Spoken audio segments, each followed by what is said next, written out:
And I've got to find where the fun lies on my desktop. There we go. So today's class is a little bit of fun. We're going to talk about some advanced Python topics and functional programming. And I will say that this is an introduction. There are a lot of other places where you learn functional programming and some of these lambda functions and things a little bit in more depth. This is one lecture on a topic that could stretch over most of a semester. But it's kind of a fun topic. So what we want to look at is kind of the next step up from lists, or I'm sorry, the next step up from loops. Right, we've been using for loops and while loops to solve a lot of problems, to manage lists, to look at dictionaries, etc. And it turns out that that's really kind of useful, but there's always ways to make it ever more complicated and intractable so that we can confuse our muggles, so they don't actually understand what's going on and we can get paid a lot of money, which is why computer science is a complicated topic and why all of these languages are confusing. If it was easy, how could we get paid? Anyway, so we're going to talk about some advanced topics today. And we're going to start out with something, we're going to look at kind of a map filter kind of application. All of these techniques, this says most of them, quite honestly, I'm going to say that all of these techniques can be solved with a for loop, because under the hood, these functions are essentially for loop based. And we're going to look at a couple of different ways. We're going to look at map and filter. We're going to revisit functions as parameters, because it turns out that if you want to do things in a loop and you want to do something complicated, you need this concept of taking and defining a function that the loop then can use, or your map, your comprehension can use. And that's going to kind of devolve into this concept of lambda functions, which are essentially generic unnamed functions that only exist, that have a very short existence, or very local resistance, time constrained resistance. Along the way, we're going to stop and look at some of the properties of sorts that allow you to do. If you ever noticed when you go into your Excel spreadsheet and you sort on one column and then you sort on the other column, it'll sort everything by the second column, but when there's ties, the ordering imposed by the first column still wins. Well, that's what a stable sort is. It just means that once things are sorted, or once you have an order, the order is maintained unless there is an explicit reason to change it. And that explicit reason to change it is that it violates the sort the sort principles. It's not sorted by whatever you're currently sorting on. So we'll talk about that a little bit. And then at the end, we'll get to what I actually like. I think these list comprehensions are fun. They're actually not quite as nice as map and filter because of the fact that they explicitly generate lists, but they're still pretty useful, and they're pretty they're interesting. So to start off, we got this list V, right? And let's say that what we want to do with V is, remember we did that flatten function? We're not going to get quite that far into it, but we had this flatten function, and what we wanted to do was we wanted to take this list, and we wanted to build it up until we had all of these, what I was calling leaf nodes, at a single level in the list. So V would be 2, 3, 5, 7, 11, 13, 17, 19, instead of having these nested sets. We're not going to go that far, but let's say we know that we have a list of lists. And what we want to know is we want to know combined how many entries there are on this list. So there's 4, 8, 10, should be 12, right? And the way we could do this with a for loop is we could say for for item in V, well, we can't do that yet. We have to have something here. Let's say lengths equals an empty list. For item in V, lengths dot append length of item, right? So we're going to take out our loop variable. Item is going to loop through every element of V, right? So it'll be 2, 3, 5, 7 first, then 11, 13, 17, 19, 23, 29, 31, 37 will be a list for all of those. The length will be how many items are in there. We'll append that onto our list. And then in the end, we can look at lengths. And if we want to know the combined length, we can do something like sum of lengths, right? And that'll give us the 12. So here's a loop-based solution. Well, you know, this isn't a lot of code, but it's some code.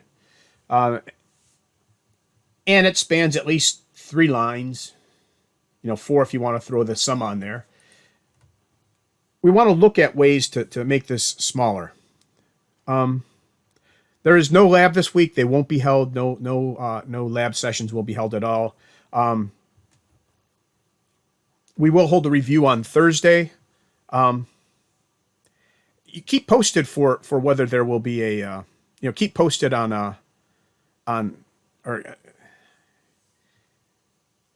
we hadn't actually thought about holding it for a review. So right now I would expect that they're not being held. I will talk to the TAs tonight, and if they are interested in holding them, I'll have them post to this discussion forum.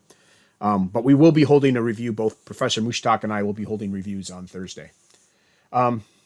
Review will be lecture 25. Okay. So now how can we do this in one? Well, we have this function map. And what map does, and I'm going to use the list function to generate a list out of this to make it easier. But what map does is it takes 2 parameters. The first parameter is a function you want to apply, right? So this is a function that'll be applied to every element of the list. And if you look here, what we did was we applied the length function to every element of the list, right? Item is every element in the list. The length function is applied to it. So if we just do the length here, and then the second argument is the thing you want to apply it to, or the list you want to apply it to, and that list is V. And if we do that, we get exactly the same list that we got using our for loop, right? So map takes a function. This can be any function you want it to be, as long as it takes a list as a single argument. And it applies it to, well, every element in V, right? So this time it applies it to this list first and gets a 4, gets a 4, gets a 2, and gets a 2. And if we wanted, we could do something like this, and this would be a one-liner to generate the sum of the number of elements at that lower level. Okay? So sum, list, map, length, V. Okay? And again, we've seen this before. We saw this in our test sorts function when we were testing our sorts. Remember, we had a function that would run in time the various sorts we put into place, our merge sort, our insert sort, our selection sort. This is exactly that, right? It will go in and it will, map will take this function and apply it here. All right, so where do I go from here? Technically, map isn't a list. It's a lot like the range function, right? We had range 10, right? And that generated this weird-looking thing that was just a repeat of what we'd actually shown it. If we just do the map function by itself, take off the list and take off the sum, we're going to find out is that this does exactly the same thing. It actually generates, if we do like x equals, it generates a map function. So it's a little bit different from this, but this is what's called a delay. This will do a delayed evaluation. It's not going to evaluate anything until it actually gets, until you actually look at the values of x. So here's kind of fun. If we do list x,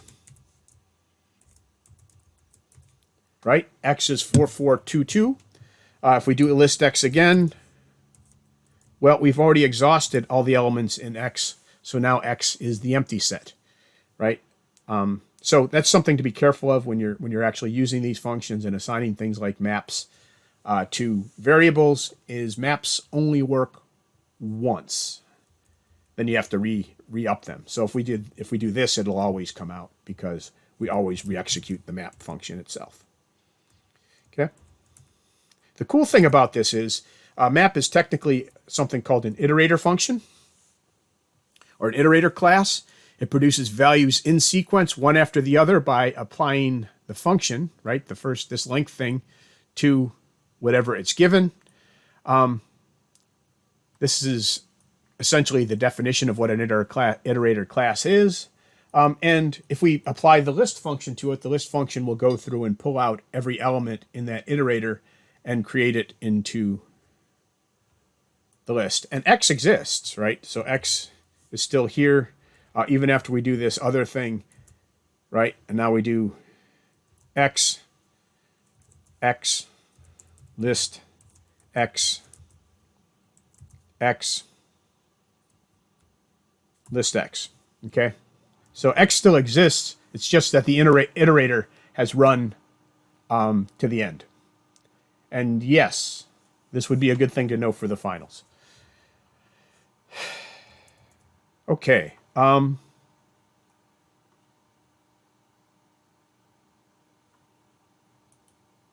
we can do, you know, if we wanted to do the same thing here, we could do the sum on the list, right? We can set it into X. We can do the sum of X,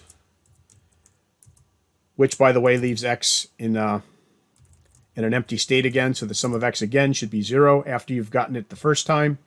Or we can do sum of the map.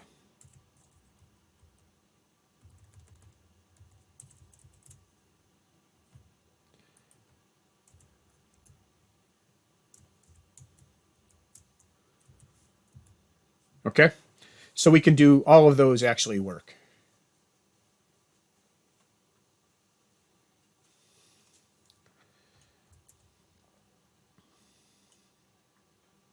Okay, so we use this length function, and we can use the length function. We can use whatever function we actually want here, or we can actually go in and define our own function. So let's say we have this function distance 2D. And this distance 2D function is pretty simple, but if you look, it takes in a tuple, a two tuple, right? A tuple with two elements, and it calculates X and Y coordinates. You can think of this, and it calculates the distance of that point from the origin, and it returns it.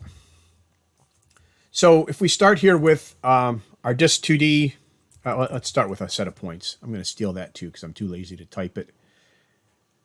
So we can come in here and we can have our set of points, right? And we could go into a for loop again. We could say for point in points.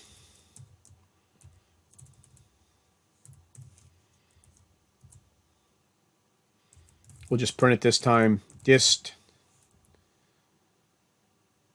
2D of point. Right, and that'll just print out the distance of each one of these from the origin. We could accumulate these in a list if we wanted. That would probably be more appropriate to this example.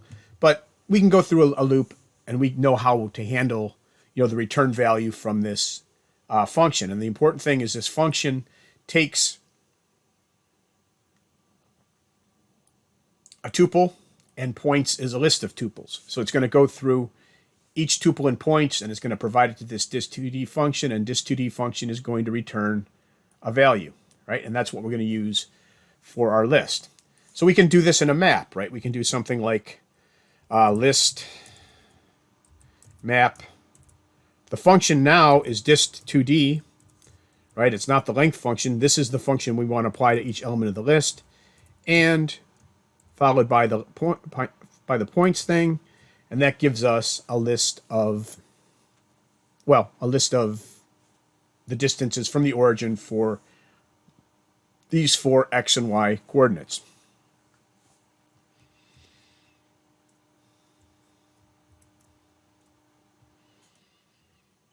So we can write this, we can use this kind of format. So as long as our function is expecting what our list is comprised of, right? In this case, it's expecting a tuple, and our list is comprised of tuples, right? This would also work, by the way, if our list was comprised of lists. That would work as well, but for this example, we're using tuples. As long as our dist2d function is expecting each element that comprises this list, our function can be whatever we want. And we can do as many named functions as we want. We can do dist squared. Dist squared. Where dist squared is just the dist2d function, because I'm lazy, without the square root. All right, we get rid of that. Oops. What did I call it? Oh, dist SQ. Okay. And if we do our map dist SQ, well, we're going to get the square value of each one of these sets of points. All right, so we can do this for any function that takes what our list is comprised of. But this is kind of a pain in the neck, right? This is still 2 lines. Now we use it over and over again, right? We have our little map thing. We use it over and over again in here, but it's still, we got to define this, and then we've got to put it here, and then map will go through and call it. So now we come to this concept of something called a lambda function. And a lambda function is essentially an anonymous function. It's a function that doesn't actually have a name. You kind of define it in place, and when you're done with it, it immediately goes away. So, and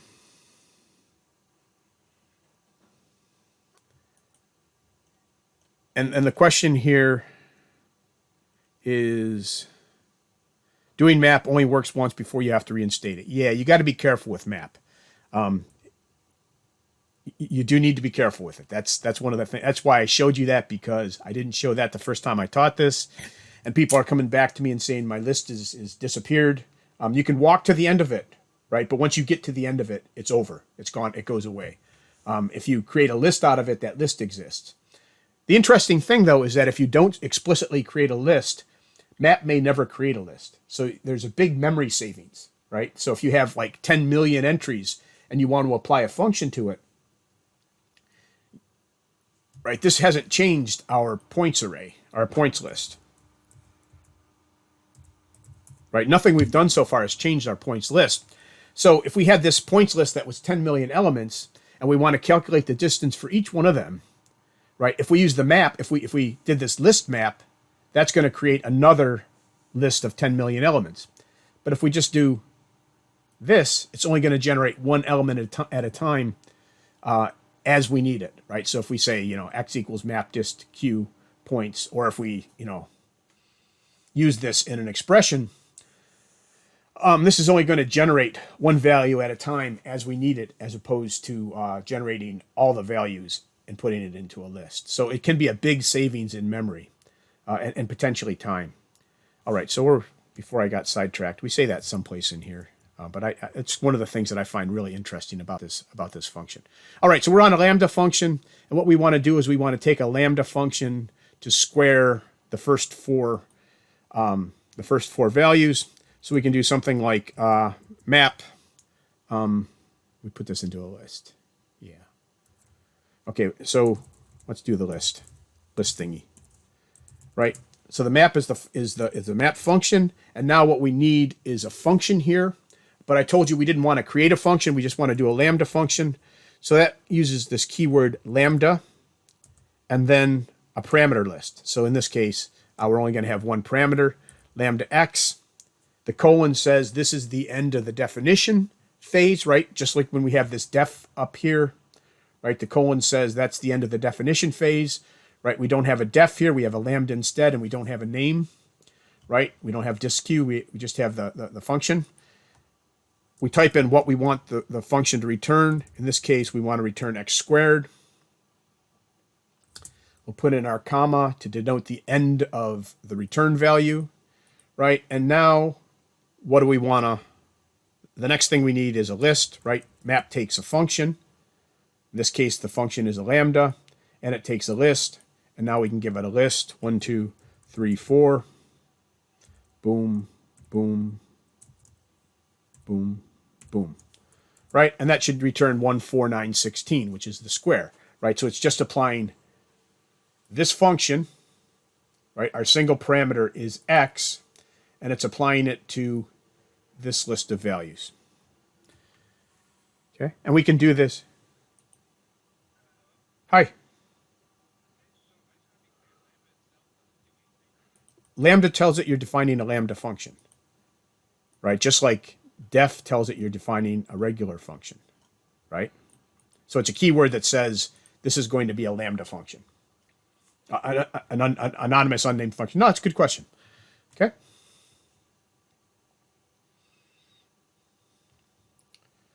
All right. So, all right. So this tells us we have an anonymous function with one parameter x. This tells us what to do with it. This is a list, and it could be a list-like thing instead of a list, right? We could have range 0, 1, 5, right? And that should give us exactly the same values because this will generate the values from 1, 2, 3, and 4, right? So this is a list or another iterator, a list-like object. And it'll work, and we can do this for, I don't know, let's say 1,000 if we wanted. It's going to get a little big. What did I put? I can't be 1,000.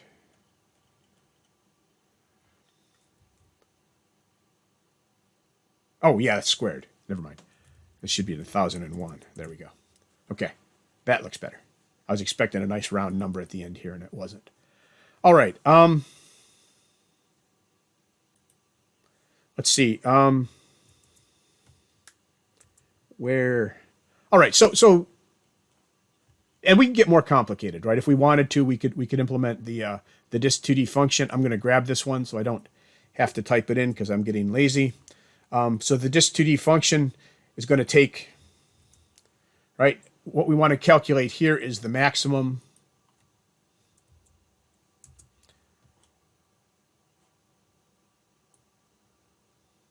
There we go. We're going to return the maximum distance from the origin, whichever point, the distance of the point that's farthest from the origin. Again, we have a lambda p. This time, our points array is a little bit more complicated. Remember, this is a list of 2 tuples. So we have, this is a tuple. This is the first element. This is the second element. We square them both, take the square root, and this should work as well. And if we leave off that max, or we make that max a list, right, we can get all of the values we wanted, as opposed to just the biggest one. Or we can do, min here, or sum, or whatever we want. Right, or maybe sum. Right, because all this is returning is something that looks like a list. Okay, the map is an iterator. It looks like a list, except once you've walked through it, it's pretty much gone. You can't independently reference things, but you can walk through everything sequentially. Okay, so that's pretty cool, huh? I find that kind of fun. It's kind of like a parlor trick. Watch me do this in one line.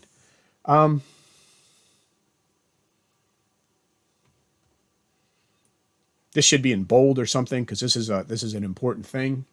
This is just what we said. If you don't explicitly have the list in there, it doesn't actually generate the list. It just generates the elements one at a time, and that can save you a lot of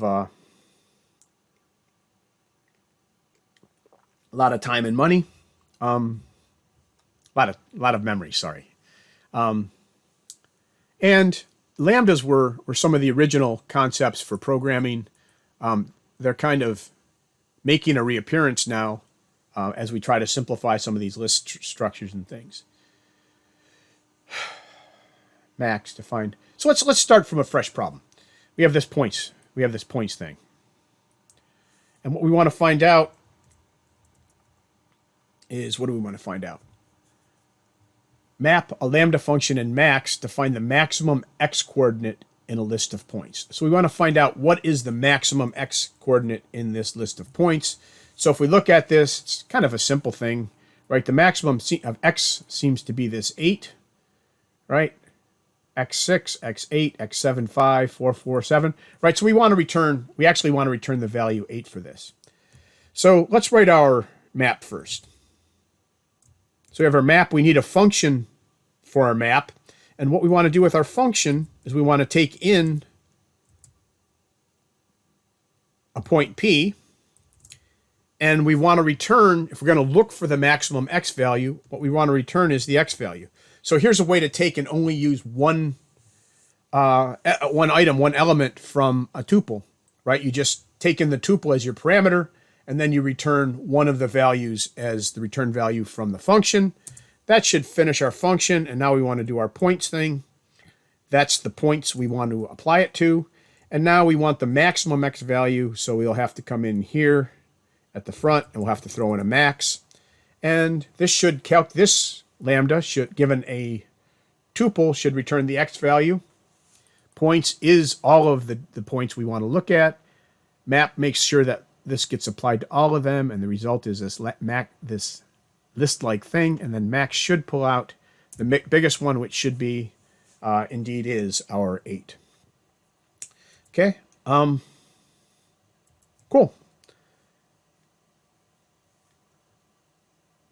Now, sometimes you want to be, you want to exclude some values. And when you want to exclude some values, let's say we're calculating your averages, and you were all allowed to drop, your 4 or 5 lowest lecture exercises. And we indicated that in the lecture exercise thing by making it a negative number, maybe. So what we want to go through is we want to get rid of all the negative numbers and just return all the positive numbers. Or maybe we want to calculate the sum of all the positive numbers. So let's come in here, and we want to say that we have this 1, 9, minus 4, minus 8, minus 3, and 10. And what we want to do is we want to generate a list that only has 1, 9, and 10 in it. So to do that, we can do this, instead of using the map function, we'll use a filter function. And filter is going to take the same kind of thing. It's going to take a lambda function or a function. And in this case, our function is going to return a Boolean. So if we want only the positive values, only the values greater than 0, right?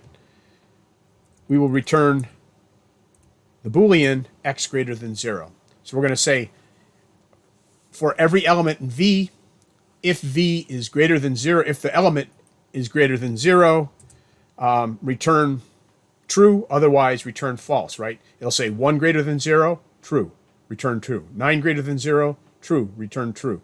Minus 4 greater than 0, false, return false. And then only the true values are actually going to get through. The last parameter to the filter is the list we want to apply it to. And we can see that actually pulls out the 1, the 9, and the 10. Right? And if we wanted to go the other way, we could do that as well. Right? We just have to change this. And if we wanted, we could write a function isNeg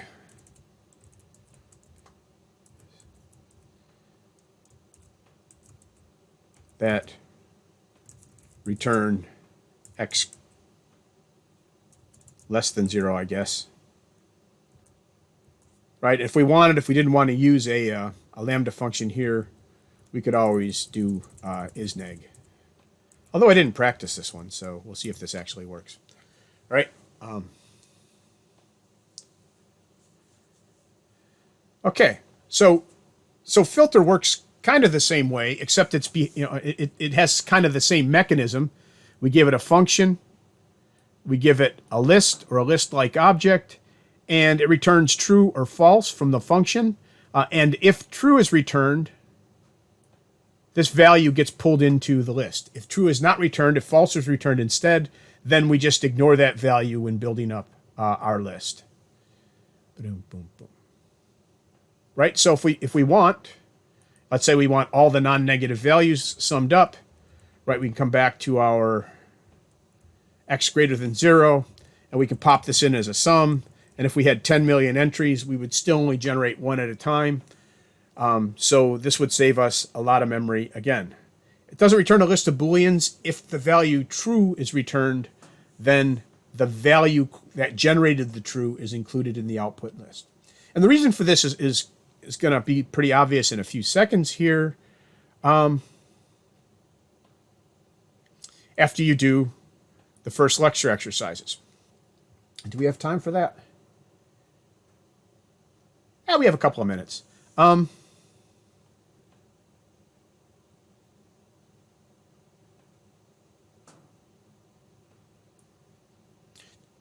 let me show you something here. This is going to be a little bit. What do we have here? We have our points array. Instead of having you work on the lecture exercises, I want to walk you through something, make it maybe a little easier. We have this points array, right? And let's say we want to generate a list of distances from the origin for every value, every pair here, where x is greater than 3. Okay, so our filter function is going to be pretty easy, right? Let's do a list filter lambda x, right? X is going to be off of this list, right? Our points list. And what we want is we want to include every value where the first element of the tuple, x0, is greater than 3. Right? So this lambda function is going to look at the first value, the x sub 0 value, and it's going to return true if it's greater than 3 or false if it's less than 3, and these are all greater than 3. So let's change this to greater than 6.5. Okay, so this will return true only if everything is greater than 6.5. So this will be a false, true, true, false, true. So we would expect that this lambda function is, if we give it the list points, we would expect that this lambda function will give us this tuple, and this tuple. So the result from this should be a 3 tuple.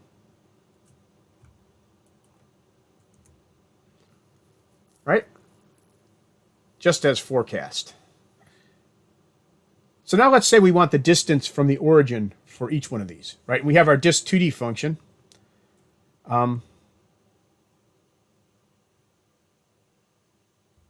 So let's write a map, right? So we have a map. Well, let's do a list of a map so we can look at it. List of a map. And now we need our dist2d function. We could also write a lambda function. We know how to do that. And now we need a list to apply it to. Well, the list we want to apply it to is the output from this filter operation, right? We want the distance from the origin for everybody who's greater than 6.5 on the x value. So, well, our function,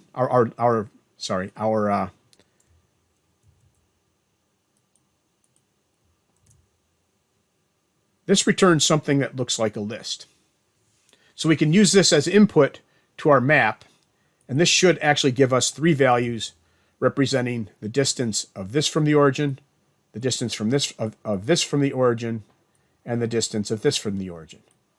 Right? So this it looks pretty much right? And if we want to go one step further, well, we don't actually need our dist2d function. We can give the map a lambda function as well. Lambda.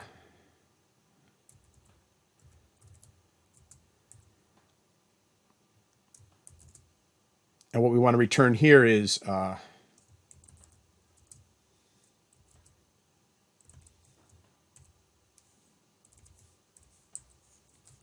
see if I got this right.